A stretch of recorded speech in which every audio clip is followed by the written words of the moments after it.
veio a palavra do Senhor novamente, dizendo: dispõe-te e vai a Sarepta, que pertence a Sidom.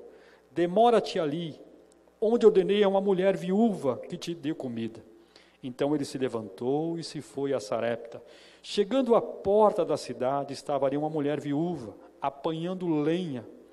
Ele a chamou e lhe disse: traze-me, peço, uma vasilha de água para eu beber. Indo ela buscá-la, ele a chamou e lhe disse: traze-me também um bocado de pão na tua mão.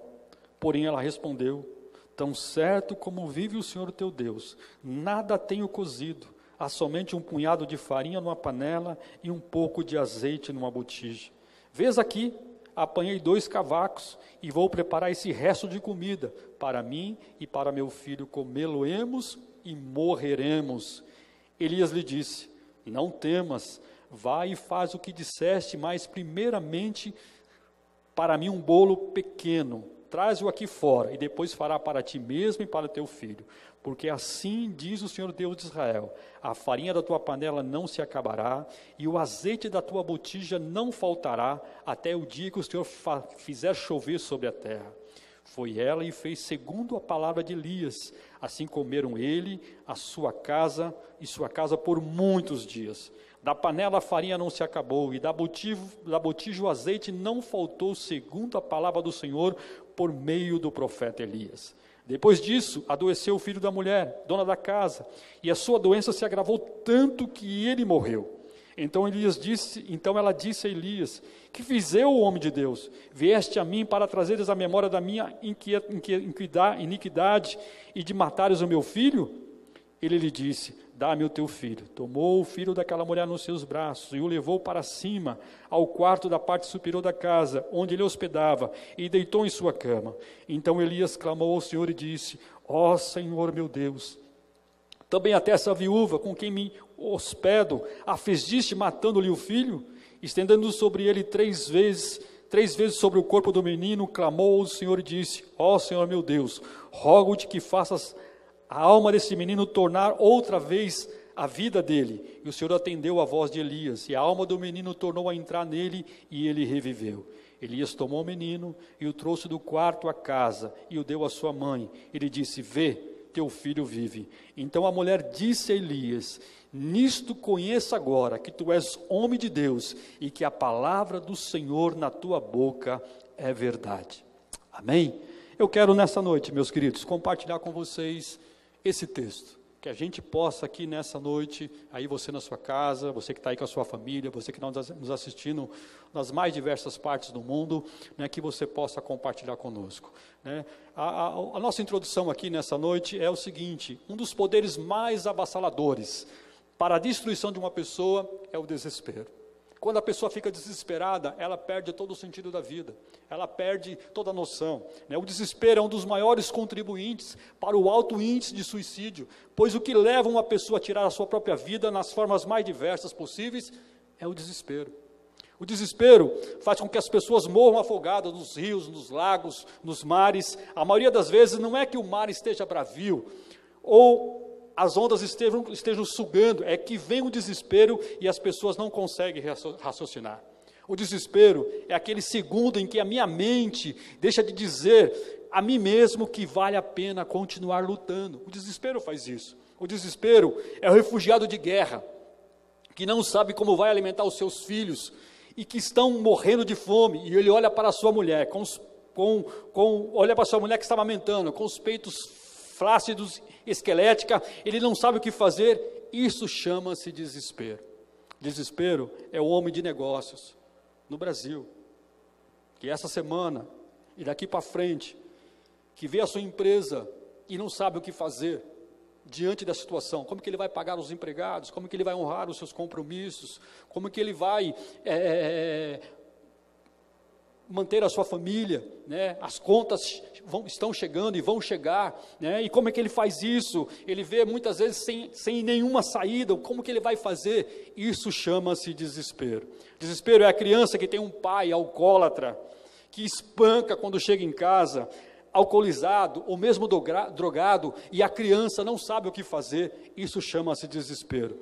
É a menina que está sendo abusada sexualmente pelo pai, e que não vê saída, pois ainda é uma criança e não tem para onde ir.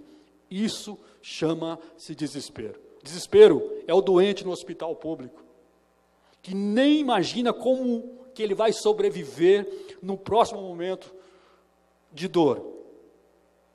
Isso chama-se desespero. Desespero é o coronavírus, que tem causado na saúde, nas famílias, nas empresas, na economia, não só do Brasil como do mundo. E nem sabemos os desdobramentos ainda futuros dessa epidemia. Isso é desespero. E o texto que nós lemos aqui nessa noite, ele conta justamente uma história de desespero. Israel está vivendo um dos maiores dramas. O profeta Elias, ele chega diante do rei Acabe, que é o rei de Israel daquela época, um rei pernicioso, um homem que tinha se desviado dos caminhos do Senhor, um rei totalmente apóstata, e diz para ele: diante do seu pecado, diante da tua direção, diante do que você tem enfrentado diante da nação de Israel, não vai chover por 3 anos e meio. Imagine você 3 anos e meio de seca. 3 anos e meio de desespero. As famílias, né? Uma nação, Israel já é uma nação árida, né? E naquele tempo mais árida ainda, e não ter chuva. Então, as consequências disso na lavoura, as consequências disso na saúde também, porque quando não chove, né, você fica com o ar mais rarefeito, e as consequências disso eram drásticas. Era um momento de grande desespero que Israel ia presenciar e viver naquele período de 3 anos e meio. E hoje, meu querido irmão, eu tenho uma mensagem para você que está aí em desespero, está com o seu coração inquieto, está com o seu coração preocupado, né? Eu sei que não é fácil, pais de famílias, né? Como eu falei aqui, pessoas que vivem, né? O empreendedor, a empresa não sabe o que vai acontecer, né? Quais vai ser as decisões, quais serão os desdobramentos nesse processo todo. Você, minha amiga, que está desanimada, que está pensando em desistir, voltar atrás e não encontra forças nem para isso. Porque o desespero, ele suga, ele elimina a nossa imunidade física e espiritual também. Você não consegue orar, você não consegue raciocinar, você fica nesse ambiente de desespero mesmo. Então você, meu irmão, que está dizendo: eu estou cansado, mas não fisicamente. Às vezes nós não estamos cansados fisicamente, mas não nos braços, mas da alma, cansado de lutar, de continuar, porque você não vê perspectiva, né? E mediante toda essa onda que está acontecendo, as suas perspectivas ficaram mais baixas ainda. Você, moça, que às vezes ouve vozes interiores, vozes que parecem intuições espirituais, de demônios que estão dizendo para você: desista, desista, desista, não vale a pena lutar. A você, companheiro, que como eu, vê a sua idade avançando e pensa: o que vai acontecer comigo? Será que eu vou conseguir viver de uma futura aposentadoria? Tudo isso passa pela cabeça da gente e vai gerando em nós esse momento de desespero. Mas eu quero que nessa noite, eu e você, né, que nós possamos ter esse tempo de esperança mesmo em momentos de desespero. Elias queria transformar o seu desânimo, Deus quer transformar o seu desânimo em ânimo, a sua fraqueza em vigor, a sua tristeza em alegria, a sua comodidade em perseverança, a sua vontade de morrer em prazer de viver e o seu desespero em esperança. Esse é o propósito do Senhor nessa noite para a sua vida, transformar o seu desespero em esperança. Você pergunta: como? Como que eu faço isso, pastor? Quais são as alternativas? Quais são as formas? Quais são os meios? Da mesma maneira que Deus deu ao profeta e a essa viúva de Sarepta, Ele tem para a minha vida e para a sua vida também. Então eu quero ver com você alguns princípios aqui, para que a gente possa aplicar na nossa vida, e possamos, nesse tempo de coronavírus, nesse tempo onde as pessoas estão apreensivas, né, vindo para cá, e você percebe as ruas vazias. Eu nunca vi, né, hoje numa tarde quente, a piscina lá do prédio estava vazia. Antes parecia o piscinão de Ramos, hoje estava vazia, não tinha ninguém, né, as pessoas, todo mundo apreensivo, inquieto, preocupado, tá certo? Então como é que eu lido nesse processo todo? Então a primeira coisa, queridos: não tente prever como Deus vai fazer. Como que Deus vai fazer nesse processo todo do coronavírus? Será que vai surgir um cientista aí que vai fazer? Como que Deus vai fazer? Olha o que diz o versículo 4, a parte B do versículo: eu tenho ordenados a corvos que ali te sustente. Talvez você não conheça a história aqui, mas o corvo, ou urubu, vamos dizer assim, era um animal agorento. que a nação de Israel não podia tocar nesse animal porque ele se alimentava de carniça. E na lei, lá no Levítico, já tinha essa determinação. Então, para o profeta, era algo totalmente imprevisível. Por que Deus não mandou o maná? As cordonizes, como fez para o povo de Israel no deserto? Deus manda um corvo, manda um urubu sustentar o profeta. Era totalmente atípico. Então, às vezes, nós queremos prever como Deus vai fazer. Como é que Deus vai fazer nesse processo? Eu não sei como Deus vai fazer. Só sei que Ele vai fazer. A forma, o meio, o método, eu não sei, meu irmão. Eu não sei como que Deus vai fazer, mas Ele vai fazer. Da mesma forma que mandou corvos a uma ave imunda, de rapina, agorenta, totalmente imprevisível na visão do profeta, e na nossa também, Ele vai fazer. Ele tem o poder para fazer e quer fazer, e Ele vai fazer. Eu quero dizer a você que eu não sei como Deus vai fazer. Eu não sei. Não sou médium, tá certo? Eu não sei. Mas eu sei de uma coisa, Ele faz. O jeito, a forma, o método é o que menos importa. É o que menos importa nesse processo. Então, sendo assim, não gaste suas energias, como foi falado aqui pelo Gesiel. Fique em paz, descansa no Senhor. Às vezes, essa insegurança, esse conflito, ele gera em nós somos humanos, é verdade. Como é que eu vou fazer? Calma, descansa no Senhor, não gasta suas energias tentando descobrir qual vai ser o método que Deus vai fazer. Deus não é metódico, Deus não é ortodoxo, Deus não está restrito a um sistema, a uma forma de fazer, não está, queridos. Deus é heterodoxo na sua forma de agir, as suas ações vão além das minhas conjecturas, imaginações, e é por isso que Ele é Deus. Ele age de forma diferente, tá certo? Quando Abraão estava levando Isaac para ser sacrificado no Monte Moriá, perguntou Isaac a seu pai. Nós conhecemos a história lá de Gênesis capítulo 22. Meu pai, eis o fogo e a lenha, mas onde está o cordeiro para o holocausto? Era uma pergunta de um menino para o pai. Respondeu Abraão, Deus proverá o cordeiro para o holocausto, meu filho. E os dois seguiram juntos, aleluia. Abraão não sabia o que ia acontecer no Monte Moriá. Isaac também não sabia, mas ele confiou no Senhor. Deus proverá. Por que, oras a mim, perguntou Deus a Moisés, manda o povo que marche. Quando olhamos os milagres realizados por Jesus, verificamos que não há uma regra. É interessante isso, querido. Não existe uma regra, não existe um método. Ele mandou uma palavra e o servo ficou curado. Curou à distância. O centurião falou assim, diga uma só palavra e meu servo será curado. E de longe Jesus curou o servo do centurião. Colocou o dedo no ouvido do surdo e disse, Efatá. E ele ouviu. Outro método. Ele fez lodo com um cuspe, untou os olhos do cego e o cego voltou a viver.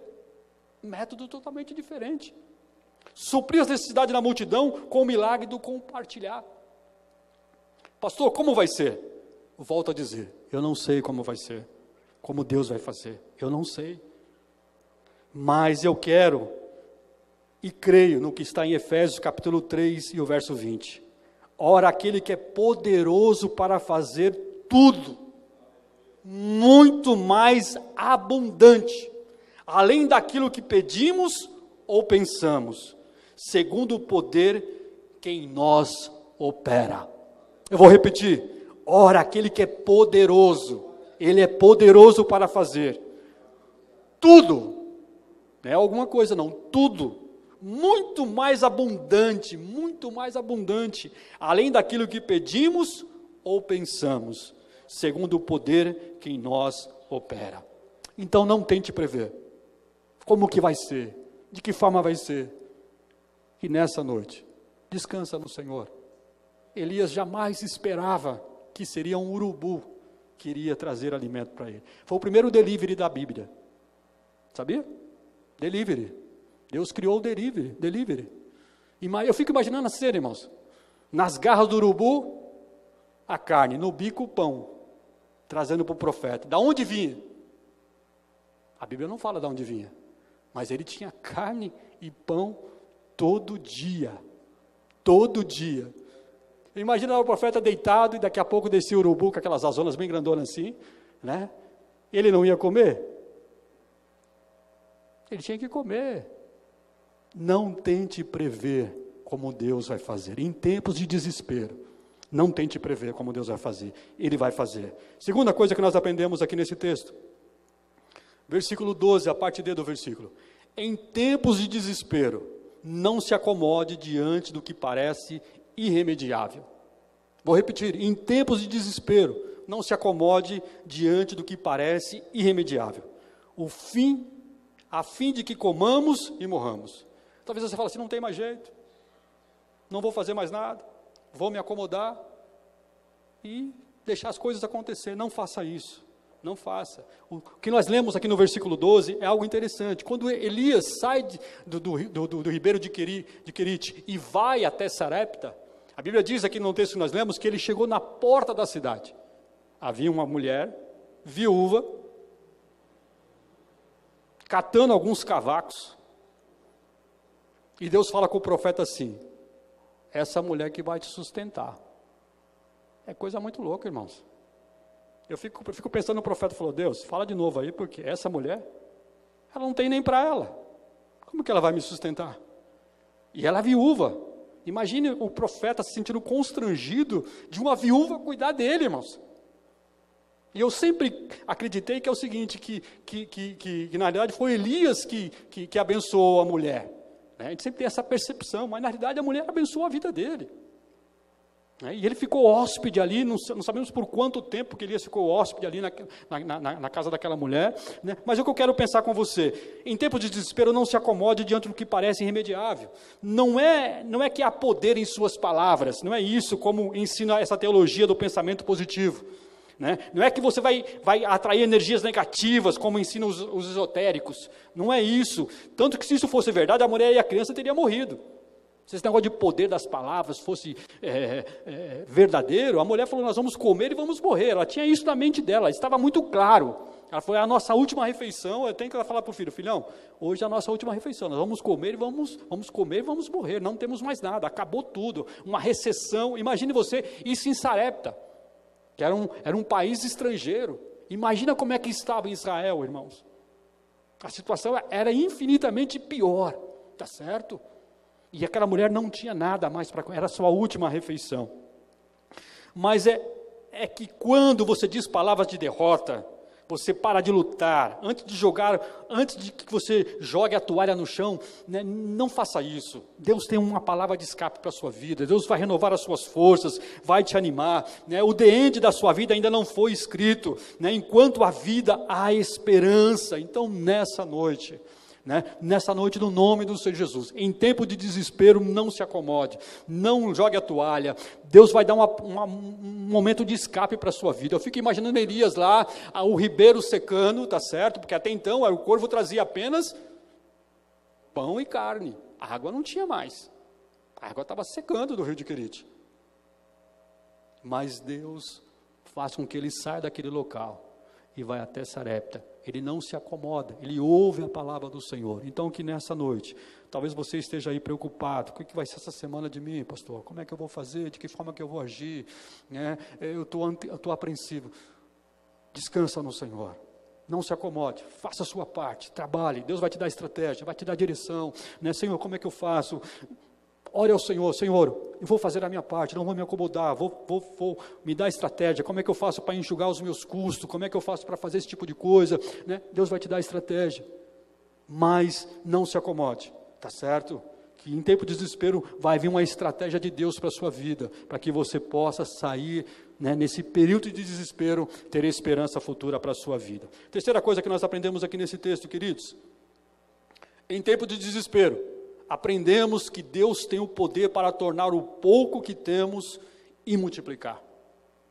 O pouco que você tem, Ele tem o poder de pegar esse pouco que você tem e fazer essa multiplicação. Olha o que diz o texto: a farinha da vasilha não se acabará, e o azeite da botija não faltará, até o dia em que o Senhor dê chuva sobre a terra. Foi uma palavra profética de Elias para aquela mulher.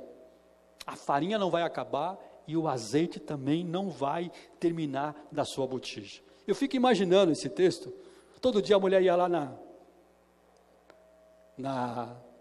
na panela e tinha farinha.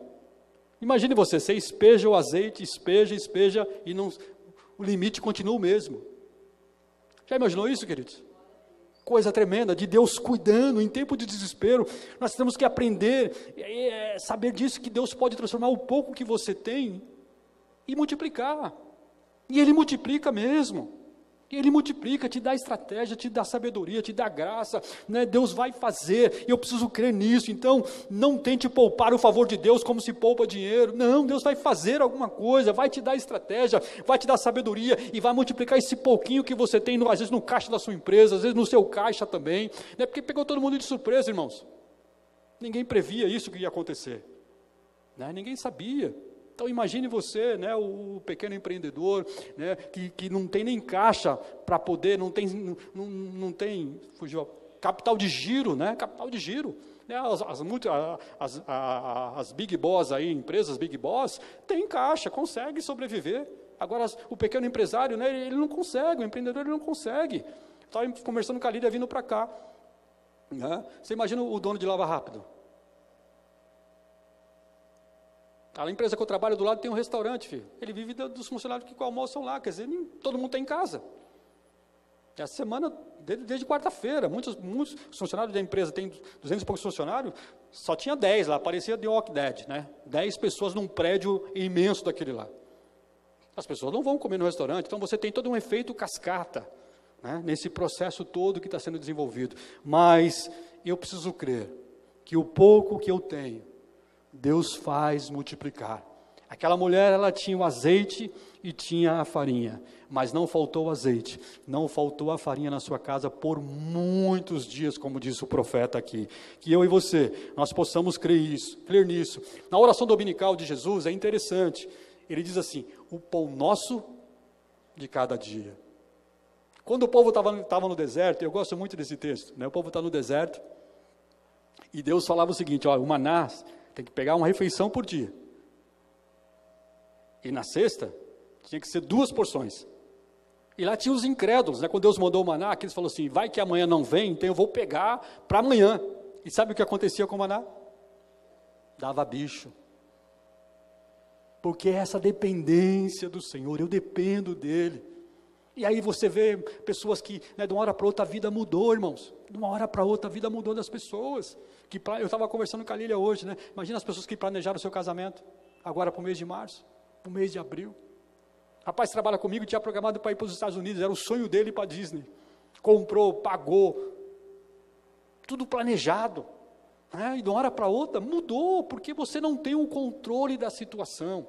Né? Esse controle está na mão de Deus, na mão do Senhor, tá certo? E eu preciso descansar nele e confiar nele, porque é Ele que cuida da minha vida e é Ele que cuida da sua vida também. E o quarto princípio aqui, para a gente poder estar encerrando com você aí na sua casa e os que estão aqui comigo. Em tempo de desespero, aprendemos a ter esperança e orar por situações humanamente impossíveis. Olha que coisa interessante. Em tempos de desespero, que eu e você possamos aprender a ter esperança e a orar por situações humanamente impossíveis. Olha o que diz o texto, depois dessas coisas aconteceu de adoecer o filho dessa mulher. Depois de algum tempo, tudo estava tranquilo na casa da mulher, tinha farinha, tinha azeite, o filho brincando, o profeta estava lá, a bênção de Deus estava na casa dela. Depois de alguns dias, o que aconteceu com a criança, com o menino? Ficou doente. Pegou o coronavírus. E morreu. Né? Agravou tanto que nele não ficou mais fôlego. Imagina, foi uma doença assim que começou, foi perdendo o fôlego, foi perdendo, é igual o coronavírus mesmo. Perdeu o fôlego, faltou ar, aquele negócio todo, e veio a óbito. E a mulher fala com o profeta, profeta, o que aconteceu? Você veio trazer desgraça para minha casa. E aí o versículo 22, o Senhor ouviu o clamor de Elias, e a vida voltou ao menino, e ele viveu. Aleluia. Então, nós precisamos crer que a oração, ela é poderosa para reverter situações humanamente impossíveis. Que eu e você, ao invés de reclamar, possamos orar, né? Precisamos orar diante da situação. Quando ela fez não sei lá quantas refeições aquela mulher fez? A Bíblia não fala. Né? Foram 3 anos e meio. Com 6 meses, com certeza, o rio de Querite não tinha mais água. Então, por uns 3 anos, aproximadamente uns 3 anos, Elias ficou ali na casa daquela mulher, sendo hóspede ali, né, tendo farinha, tendo azeite, o menino com saúde, esse negócio todo. Então, que eu e você, nós possamos crer nisso, né, saber que Deus supre todas as suas necessidades. Ele supre mesmo, irmãos. Que talvez na sua cabeça passasse o seguinte: o homem de Deus me abençoou, eu estou livre de qualquer problema. Passasse na cabeça daquela mulher: o homem de Deus está aqui comigo, não vou ter mais problemas, não vou ter mais dificuldades, estou tranquila, né? Nenhuma praga vai acontecer comigo, nada de mal vai acontecer. Sabe qual é a lição que nós tiramos desse texto? É que eu digo assim: eu vou para a igreja, para que os meus problemas acabem, vou fazer uma campanha e não terei mais tribulação, lutas e dificuldades. Não é verdade. Os nossos problemas, eles não acabam, né? Eles só mudam de cara, posição, cor e dimensão. Jesus fala lá em João capítulo 16, o versículo 33, no mundo tereis aflições. Faz parte da nossa vida, faz parte. Só que a aflição que nós estamos vivendo hoje, atingiu muitas pessoas, atingiu muitos países, atingiu a nação brasileira. Aqueles que têm mais condições vão conseguir sobreviver com mais tranquilidade. Outros vão sofrer infinitamente mais. Então, cabe a mim, cabe a você, nós realmente depender de orar, de buscar ao Senhor, de interceder ao Senhor, de crer que Ele é poderoso para fazer infinitamente mais, além daquilo que nós pedimos ou pensamos, e saber que Ele é poderoso para fazer isso. Eu quero fazer uma conclusão com vocês aqui nessa noite. Você que está na sua casa, nos assistindo, onde você estiver, eu quero concluir com vocês o seguinte: meus amados, Deus sempre está na nossa frente. Deus é atemporal. Deus é atemporal. Né? Faz tudo de maneira sábia e sempre visando o nosso bem. Esse é o propósito de Deus. Por isso, em tempos de desespero, nós precisamos crer. Eu quero que você creia nessa noite no grande cuidado de Deus para a sua vida, para a sua casa e para o seu lar, né? Lá no livro de Hebreus, capítulo 6, o verso 19, o escritor diz o seguinte, que a esperança, ela é a âncora da alma. A âncora.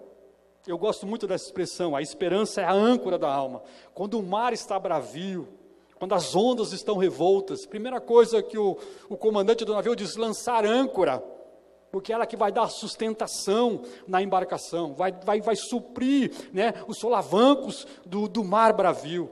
E ele diz: a esperança é a âncora da alma. Então, que nessa noite você possa lançar a âncora da esperança, né? Você não venha de forma nenhuma ser abatido, né, por notícias, como Gesiel falou aqui, há uma inundação de pessoas, né, propagando, falando, mas que haja muita paz no seu coração, e que a âncora da esperança possa te sustentar nesses momentos tão difíceis que nós, como igreja, como nação, como sociedade, como família, estamos passando e vamos passar, mas lança a âncora da esperança nesta noite. Amém? Eu quero orar com você enquanto a equipe sobe aqui, nós vamos cantar.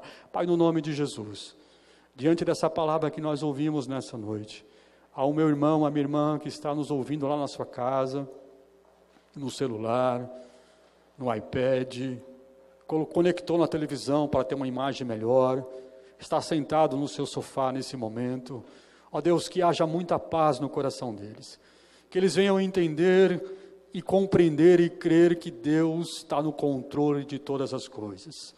Ele é o Deus Emanuel, o Deus conosco, o Deus que cuida das nossas vidas, cuida das nossas necessidades, um Deus que não desampara os seus filhos, um Deus que realmente, Ele olha para nós e tem um controle da situação.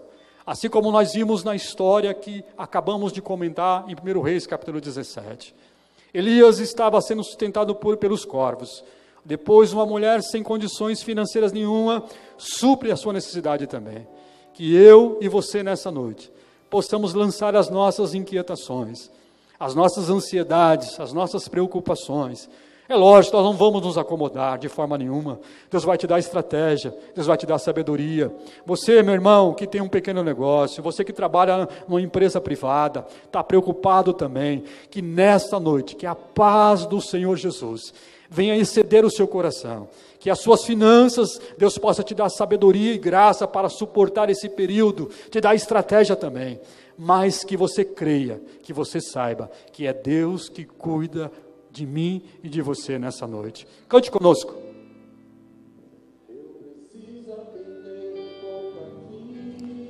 Faça a oração dessa canção na sua vida. Em tempo de desespero.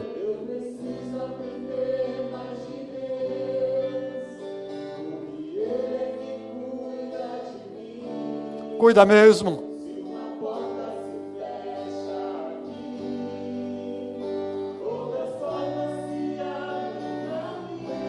Aleluia.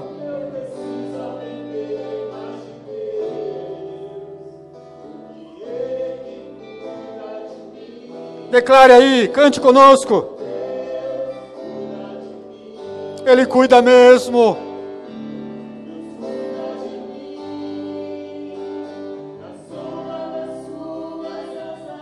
Ele cuida da sua casa. Ele cuida dos seus filhos. Ele cuida do seu negócio. Ele cuida da sua saúde.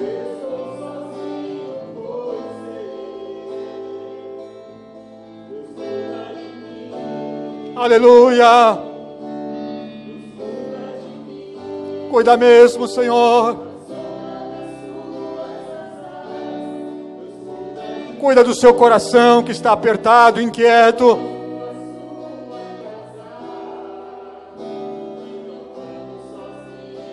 Você não está sozinho.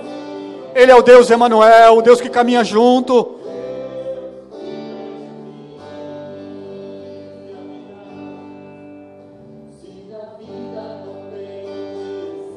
Está sem direção. Decisões que vão ser tomadas essa semana. Sinta-se amado.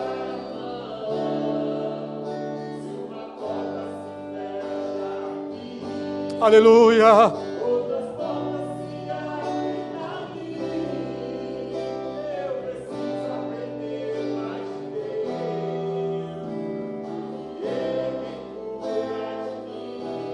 Cuida mesmo.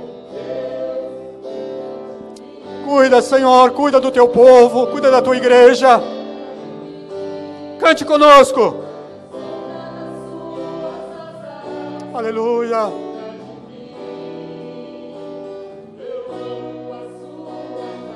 Amo mesmo, Senhor.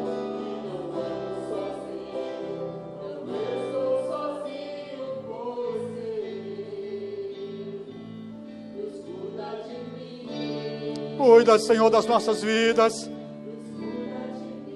Cuida do meu coração, das minhas emoções, da minha alma, da minha saúde. Cuida do meu lar, Senhor. Cuida, em tempo de desespero, gera em nós esperança do Senhor, é do Senhor que vem a nossa esperança, aleluia.